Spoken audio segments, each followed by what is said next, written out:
የመጨረሻው ንጉስ ታሪካዊ ተውኔት ድርሰት ትግስት አለማየሁ ሐምሌ 16 ቀዳማዊ ኃይለ ሥላሴ የተወለዱበትን ቀን ምክንያት በማድረግ ይህንን የመጨረሻው ንጉስ የተሰኘ ታሪካዊ ተውኔት ከትግስት አለማየሁ መጽሐፍ ላይ ቀንጭበን አቀርበንላችኋል። የመጨረሻው ንጉስ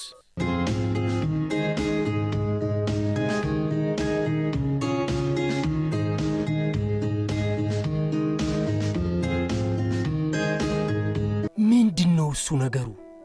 ምንድነው እሱ አሁን ለህዝብ በቴሌቪዥን የተላለፈው? ስማችንን ያቆሸሹ መስሏቸው ነው። የሁሉን ድርቅ እኮ ነው ለህዝቡ ያሳዩት። ከእርሶ የልደት በዓል አከባበር ትዩ ይሄ ትልቅ ፕሮፓጋንዳ ነው። ደግሞ በፖለቲካ አመራር ላይ ክስረትን የሚያስከትል ተግባር ነው። ቀን እናቴንና ያጎቴን የልዑል መኮንን ልጆች ልዕልት ሳራንም የእርሶን የቅርብ ቤተሰቦች አሰሩ።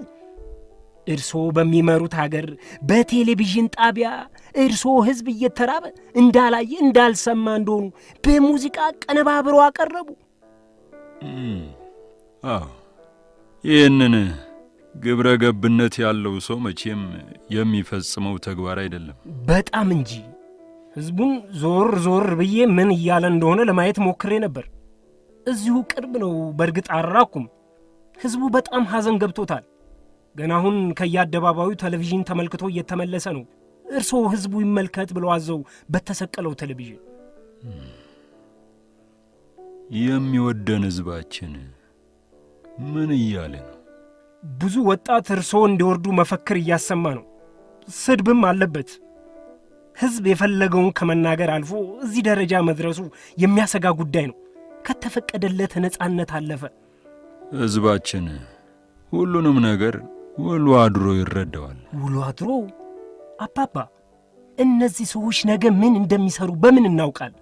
የሆነ መፍትሄ ማበጀት አለብን። መልካም ፍቃዶ ከሆነ እጅግ በጣም ፈጣን የአመራር ለውጥ መምጣት ይኖርበታል። ይሄ መረን የለቀቀ የህዝብ እንቅስቃሴ አደጋ የተጋረጠበት የመንግስት ስርዓት ማሳያ ነው። በእርግጥም ጊዜው ረፍዷል።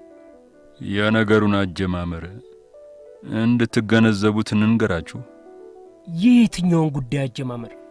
የዚህን አሁን ምሽት ለህዝቡ ያሳዩትን የወሎ ድርቅ ፊልም ጉዳይ።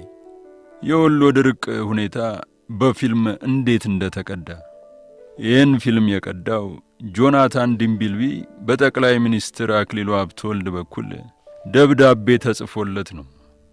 እና ይሄንን ተግባር እርሶ ያውቁታል አባባ? አዎን፣ እናውቀው ነበር። እንዴት ይህን የድርቅ ሲኒማ ለህዝብ እንዲተላለፍ ፈቀዱ? እንዴት አድርገው አስበውት ነው? እንዲህ ባለ ሁኔታ እንዲታይ እኛ አልፈቀድንም። ፊልሙ እንዲቀዳ ያደረግነው በወሎ ድርቅ ሁኔታ ፓርላሜንቱ ከተወያየበት በኋላ ከሀገር ውስጥም ከውጭም እርዳታ ለማሰባሰብ ተብሎ ነው። ታስታውስ እንደሆነ የወሎ ጠቅላይ ግዛት አገረ ገዢ የነበረው ደጃዝማች ሰለሞን አብርሃም ከስልጣን እንዲወርድ ፓርላሜንቱ የወሰነው በዚህ ጉዳይ የተነሳ ነው። የድርቁን ሁኔታ ለግንዛቤ አላበቃሁም ተብሎ ስለታመነበት። ይህንንም ነግረን ነበር በዚያን ጊዜ ጠይቀህን። አዎና አስታውሳለሁ። ባህር ኃይል ከኔ ጋር የሚሰሩ መኳንንት ነገሩ አሳስቧቸው አብዝተው ይጠይቁኝ ነበር። በተለይ አሁን ስሙን ዘነጋሁት፣ አንድ ከኤርትራ ክፍለ ሀገር የመጣ የወሎ ሀገረ ገዢ አብሮ አደጉ ስለነበር ጉዳዩን ለማጣራት ይወተውተኝ ነበር። ለዚያ ነው እርሶን የጠየቅኩት። እኛም ፊልሙን መቼም ፈረንጅ ደግነቱንም ሸፍጡንም ይችልበታል። ይህ ዲምቢልቢ የሚባለው ሰው ቢቢሲ ለሚባለው ለእንግሊዝ ቴሌቪዥን አሳልፎ ሰጠው። ልክ የተደበቀ ሚስጥር አስመስሎ። ያንን ነው እንግዲህ አቀነባብረው ለሚወደን ህዝባችን ያሳዩ። እኛ መጀመሪያውኑ ዲምቢልቢ እንግሊዛዊ መሆኑን ጠቅላይ ሚኒስትር አክሊሉ ሲነግረን ፍቃዳችንን የሰጠነው እንግሊዛውያን በስደታችን ጊዜ ፌርፊልድ በተባለው ስፍራ እንድንጠለል ስላደረጉ ውለታቸውን በማሰብ እምነት አድሮብን ነው። ኢትዮጵያውያን ብቻ ነን ውለታ የማንረሳ። ፈረንጅ ይረሳል። አባባ፣ አሁን አንድ ነገር ማድረግ አለብን። ሁሉም ሰው ከኛ እየሸሸ ይመስለኛል። የሚወደን ሕዝባችን ይህንኑ የተንኮል ሥራ በልቦናው እንዳይቀበለው ማድረግ ይገባናል። እስኪ ትንሽ እንምከርበት። እንዴት ነው የማይቀበል? ተቀብሎ ከጨረሰ የቆየ ይመስለኛል። እኛንን ባለንበት ያለን። እነዚህ ሰዎች ጭካኔ የሞላባቸው ናቸው። ውለታም ክብርም አያውቁ። በምክር ይመለሳሉ ባይሉ ደስ ይለኛል። አሁን ይህን እያረጉ ያሉ ያሳደግናቸው ልጆች ናቸው፣ ያስተማርናቸው። በምክር ይመለሳሉ እንዳይሉ አባባ፣ በረሃብ የሞተች እናቱን ጡት እየጠባ የነበረ የራበው ሕፃን እኮ ነው የእርስዎን የልደት በዓል አከባበር በፊልሙ በንጽጽር ያሳዩ። በሕዝቡ ዓይን ሲታይ ለእኛ ቤተሰብ ቀላል ውርደት አይደለም፣ ቀላል አይደለም። የእርስዎ ልደት ሲከበር በደስታ እልል እያለ ዕድሜው እንዲረዝም ሲመኝና ሲጸልይ ከያውራጃው ገጸ በረከት ሲልክ የነበረው ሕዝብን ሐሳብ ለማስቀየር እኮ ነው ይህንን ያደረው። ለዚህ ስም ማጥፋት የእኛ ቤተሰብ አጸፋ ምላሽ ምን ይሆን ትላለህ? ተማሪውም ቢሆን ወታደሩ እነሱ የሚፈልጉት የመንግሥትን ቦታ የሚይዝ ሰው እንዲቀየር ከሆነ ከቤተሰብ ለዘውዱ ቅርብ የሆነን ሰው ለምን ለማስጠጋት አልወደዱም? ከዚህ በፊትም እንዲህ ባለው ሁኔታ ሐሳቤን ያልገለጹ እናንተ ሐሳብ ስታቀርቡ ጣልቃ መግባቱን ስላልወደሁ ነው። እኔም ሰው ይተኩ በሚለው ሐሳብ እስማማለሁ። ነገር ግን ይቅርታውን ደግሜ እለምናለሁ። ጊዜው ቢረፍድም አንድ ልጅ ወይንም የልጅ ልጅ ሰይሞ ውጤቱን መመልከት ተገቢ ነው። የመንግሥት ሥራና ዝምድናን ለይተን መመልከት ይገባናል። ውጭ ተምረው የመጡ እኛም እዚሁ በአገራችን ያስተማርናቸው ችሎታ ያላቸው ሰዎች የምንወዳት አገራችንን ቢረዱ ይሻላል። እሱ እኮ ጥሩ ሐሳብ ነው። እኛም እኮ የመንግሥት ሥራ በመሃይም ይመራል አልን። ቤተ ዘመዱ ሙሉ የተማርን አይደለም? እንኳን ቤተሰቦን የደሃውን ልጅ አዲስ ልብስ እያስቀደዱና እያለበሱ እያባበሉ አይደል እያስተማሩ ያሉ። ጦሩ ስልጣን እንዲይዝ ከፈለጉም እቅርቦ ያሉትን ሰዎችም መመልከት ጥሩ አማራጭ ነው ካልዘገየ። ማንን? አልጋ ወራሽ አስፋ ወሰን አጎቴ ከሕክምና እስኪመለሱ ለመጠበቅ ሐሳቡ ካለው። አንድ ሰው ሁለት ጊዜ አልጋ አይወርስም። ብራዚል ለጉብኝት ሳለን መፈንቅለ መንግሥት ሊደረግብን ሲሞከር ስልጣኑን አስፋ ወሰን ጠብቆ አቆይቶናል። ምንድን ነው የሚሻል? ግራ የገባ ነገር ነው። ዝምታ አብዝተዋል። ማባበሉ ተዋቸው ማለቱ በዝቷል።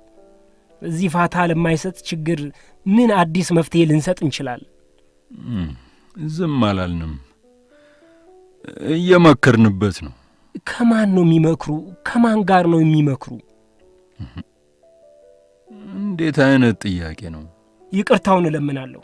ነገሩ ውስብስብ ያለ መሆኑን እያወቅኩ መጠየቄ ስህተት ተደርጎ ሊወሰድብኝ አይገባም። ግራ ገብቶኝ ነው።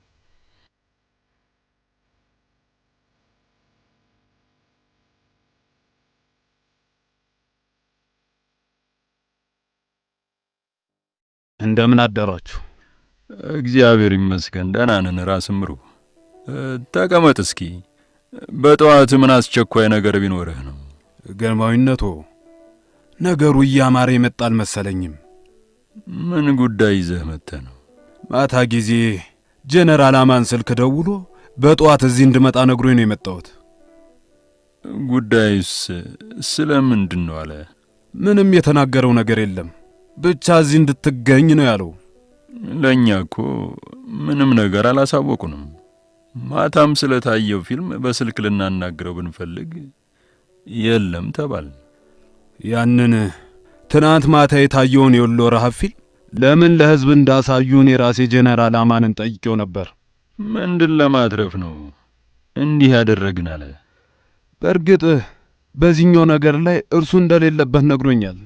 ነገር ግን የደርጉ ሥራ እንደሆነና ከዚህ የበለጡ እርምጃዎችን ለመውሰድ ሐሳብ እንዳላቸው እንደ ማስጠንቀቂያ ያለ ቃል አሳለፈልኝ። እንደፈለጉ ያድርጉ። ሰው ራሱ እንደ ተሸነፈ ካላመነ በስተቀር ማንም አያሸንፈውም። ሁሉም ነገር በፈጣሪ ፈቃድ ነው። የሆነ እሱንና ዛሬ ደግሞ ምን ሊሉን ነው የሚፈልጉን? ግርማዊነቶ፣ አብረን ሄደን እነዚህ ልጆች ምን እንደሚፈልጉ እርሶ ባሉበት ብንጠይቅ አይሻልም? ግድ የለም ራስ ምሩ፣ አንተ ሄደህ የሚሉትን አዳምጣቸው። የሚፈልጉት ነገር ካለ ይንገሩን። እንግዲህ ፍቃዶ እንደዚህ ከሆነ እሺ። ልጆቻችን ላይ እንዴት መጨከን ይቻለናል? ልቦና አስጣቸው እስኪ።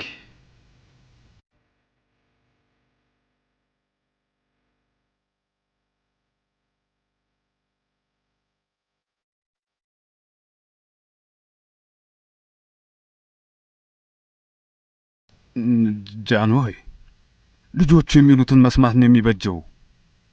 ለእርሶ የሚስማማ ስፍራ አዘጋጅተናል ነው የሚሉት። እንግዲህ ቢሰማቸው ነው የሚሻል። እንዴት?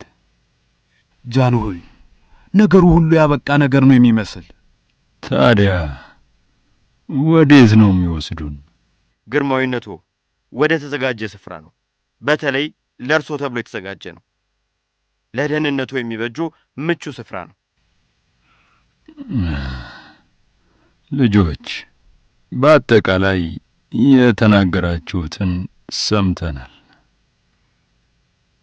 የምንወዳት ሀገራችንን በደጃዝማችነት ለ14 ዓመት በንጉሠ ነገሥትነት ለ44 ዓመት ስናገለግል ጦር ሰራዊቱ ለሀገር የሰጠነውን ሁሉ ሳያውቅ የሚቀር አልመሰለንም። የምንወዳትን ሀገራችንንና የሚወደንን ሕዝባችንን ለማገልገል ስንል ስም ብቻ ተሸክመን አይደለም።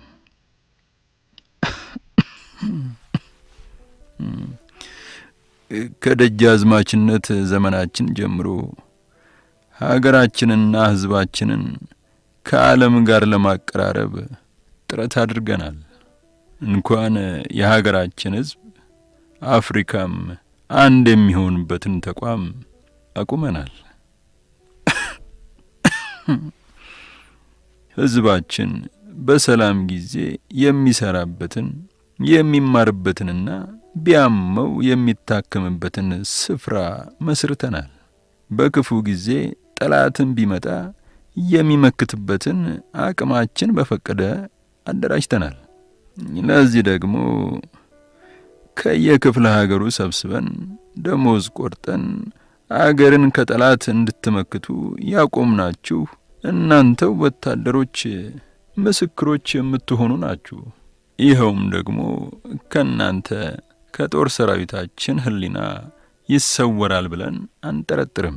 ቢሆንም በየጊዜው የሚለዋወጠው ነገር ደግሞ ለሀገር የሚጠቅም ነገር እስካለበት የሀገርን ጥቅም በሌላ ለመለወጥ አይቻልምና አሁንም እንግዲህ እዚህ ላይ ማቆም ነው።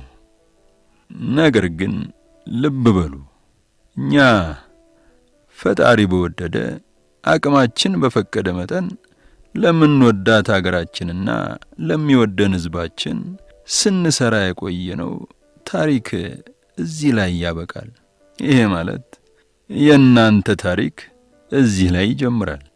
ስልጣንን በድንገት አገኘን ብላችሁ በግብታዊነት ስራችሁን የምትሰሩ ከሆነም የእናንተ ታሪክ እንደገና ይሞትና የእኛ ታሪክ በፈጣሪ ፈቃድ ይጀምራል። ለጊዜው የእኛ ታሪክ እዚህ ላይ ያበቃል። የእናንተ ታሪክ ደግሞ እዚህ ከአሁኗ ቅጽበት ጀምሮ ይጀምራል። እንደ ስራችሁ እንደ ስራችን ታሪክ ቦታ ቦታ ይሰጠናል። ልጆች ያላችሁትን ሰምተናል። የሀገርን ጥቅም በሌላ መለወጥ አይቻልምና የተናገራችሁትን ሰምተናል።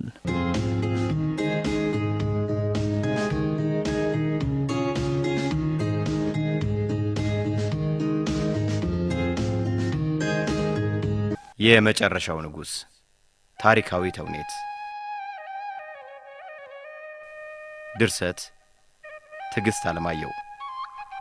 ድራማውን የተጫወቱላችሁ ዮናስ ሰለሞን፣ ሳሙኤል አዱኛ፣ እላይ አባተ። የመጨረሻው ንጉሥ